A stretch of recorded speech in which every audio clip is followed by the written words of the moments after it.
सेवेमध्ये 3 टप्पे येतात आणि त्या 3 टप्प्यामध्ये प्रत्येक टप्पा हा 16चा असतो.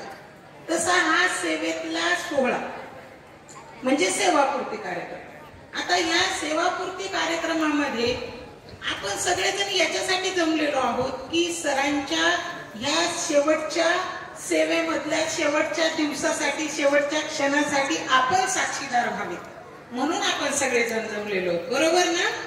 बरोबर ना? तर हा महत्वाचा दिवस पवार कुटुंबियांसाठी पण आहे आणि आपणा सर्वांसाठी पण आहे. कारण जर आपण विचार केला आज आपण जी एवढ्या मोठ्या संख्येने मंडळी जमलेली आहात त्याच्यावरून असं दिसतं की पवार सरांनी जे काम या संस्थेसाठी केलेलं आहे, जे आपलं संत तुकाराम माध्यमिक व उच्च माध्यमिक विद्यालय या ठिकाणी 95 पासून ते आस्थागायक त्यांनी जी त्यांची सेवा दिलेली आहे त्या सेवेच्या ऋणामधनं आपण मुक्त व्हावं या अनुषंगाने आपण त्यांचा भरभरून सत्कार या ठिकाणी केला संस्थेत. म्हणजे व्यक्ती प्रत्येक जण आपल्या सेवेमध्ये काम करत असताना चांगलं ते चांगलंच देण्याचा प्रयत्न करत असतो. परंतु जसं राजेश भाई यांनी सांगितलं की या प्रत्येक पावलावर जर कुटुंबियाची साथ असेल तर माणूस तेवढ्याच निस्वार्थी भावनेनं आणि जास्तीत जास्त वेळ आपल्या संस्थेसाठी आपल्या कामासाठी देऊ शकतो.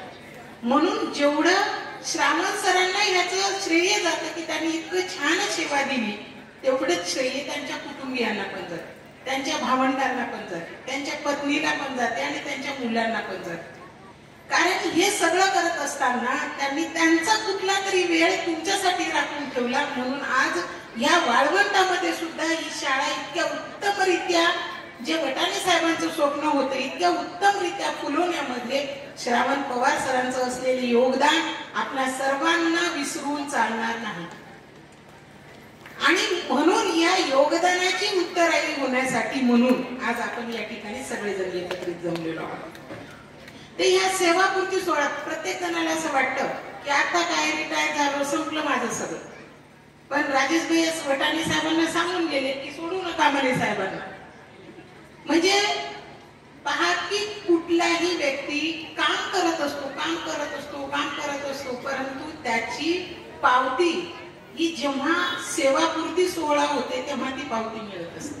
आणि खऱ्या अर्थाने पवार सरांच्या कामाची पावती आहे की एवढ्या मोठ्या व्यक्तींनी सुद्धा त्यांच्याविषयी छानसे शब्द उद्गारले आणि जाता जाता संस्थेच्या अध्यक्षांना पण सांगितलं की आपण अशा पद्धतीनेच पुढे कंटिन्यू पवार सरांना करा की जेणेकरून आपली जी टीम आहे जी घडी बसलेली आहे हे माध्यमिक व उच्च माध्यमिक शाळेची ती घडी त्याच पद्धतीने चालावी.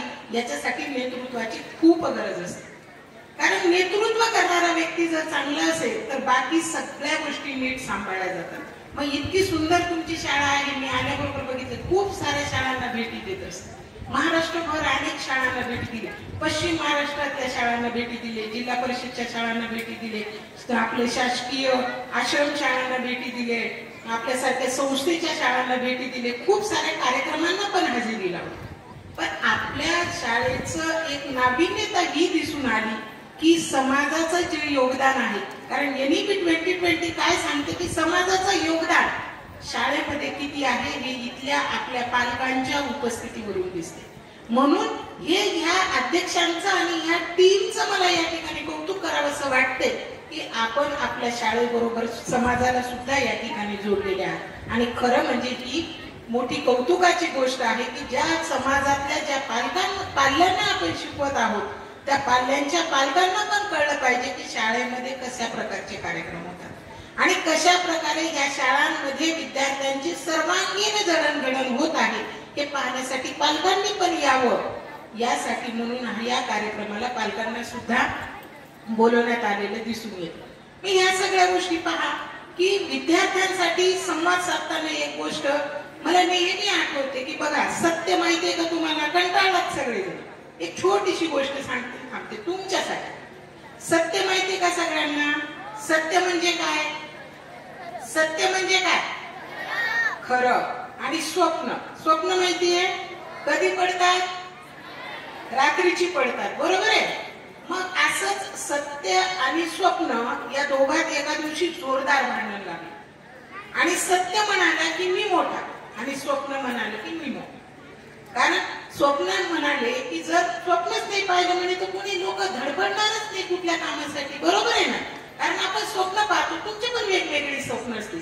माझं पण वेगळं स्वप्न होतं की मी एक उच्च अधिकारी शिक्षण क्षेत्रात व्हावी, आज जे मी झाले, कारण मी हे स्वप्न पाहिलं होतं, आहे की नाही. आणि ह्या स्वप्नात मला माझ्या कुटुंबियांनी साथ दिली, माझ्या पतीने साथ दिली, म्हणून मी इथपर्यंत आले. मुलींसाठी ही गोष्ट खूप महत्वाची की आपल्या कुटुंबाची साथ असेल तर आपण खूप मोठ्या मोठ्या पदांवर जाऊ शकतो, बरोबर आहे की नाही.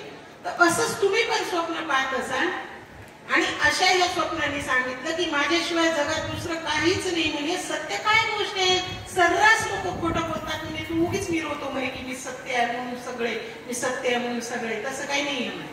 स्वप्न आहे म्हणून सगळ्यांनी. सत्य आणि स्वप्नाचं असं जोरदार भांडण लागलं आणि त्या ठिकाणी की नाही तुमच्यासारखी एक शहाणा मूल त्या ठिकाणी उभं होतं. इकडे जसे विद्यार्थी बसलेले आहेत तर त्याच्यात त्यांनी म्हटलं की स्वप्न आणि सत्य बघ सांग बरं म्हणे माझ्या या आमच्या दोघात कोण मोठा आहे.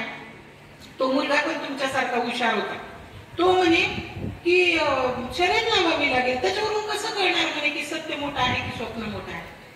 तर मग त्यांनी सांगितलं की स्वप्न आणि सत्याने सांगा म्हणे शर्यत आम्ही कशी जिंकायची.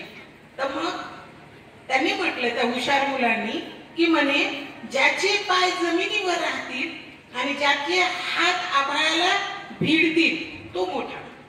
काय?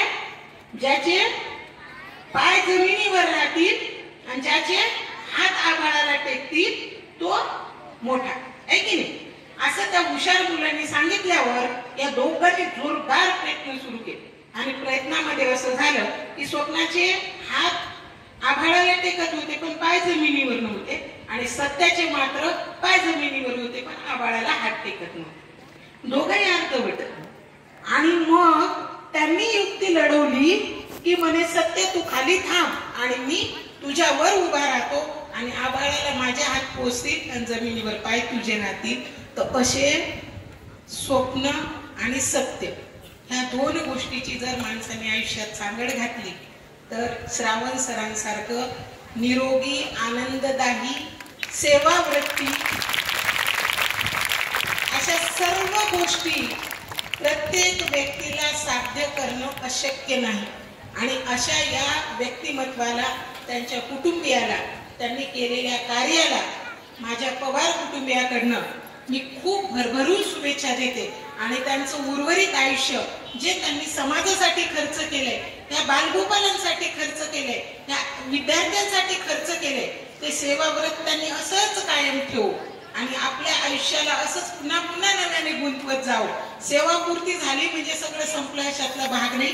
तर नव्याने जी आयुष्याची सुरुवात होती आहे त्या नव्याने आलेल्या आयुष्याला सुद्धा त्यांनी त्याच पद्धतीने स्वागताने सामोरे जावं आणि त्या पद्धतीने आपल्या आयुष्याचं राहिलेले जे दिवस आहेत ते ज्या ज्या गोष्टींना त्यांनी जे छंद जोपासले नसतील, ज्या गोष्टी त्यांच्या हातून राहून गेल्या असतील, त्या सर्व गोष्टींना त्यांनी वेळ द्यावा आणि त्यांचं आयुष्य निरोगी, उत्तम, आरोग्यदायी आणि खूप असं आनंददायी राहो याच्यासाठी ईश्वर चरणी प्रार्थना करते. आणि तुम्ही जे एवढा मोठा सत्कार बटाणे साहेबांनी आम्हा दोन्ही उभय दाम्पत्याचा केला, या ठिकाणी तुम्ही बोलवला. श्रावण सरांनी नेहमीच कुटुंबामध्ये स्थान दिलेलं आहे, असंच त्यांचं कुटुंबातलं स्थान आमचं राहो अशी त्यांच्याकडनं अपेक्षा व्यक्त करते. आणि हा भरभरून जो प्रेम, आदर, सत्कार तुम्ही सगळ्यांनी दिला त्याबद्दल खूप साऱ्या संस्था, या संस्थेच्या अनुषंगाने जे आपण काम करत आहात, खूप साऱ्या संस्थेच्या स्पर्धेमध्ये आपण टिकून आहात, या स्पर्धेसाठी आणि या कामासाठी खूप भरभरून शुभेच्छा या टीमला आणि आपण सर्व विद्यार्थ्यांना देते.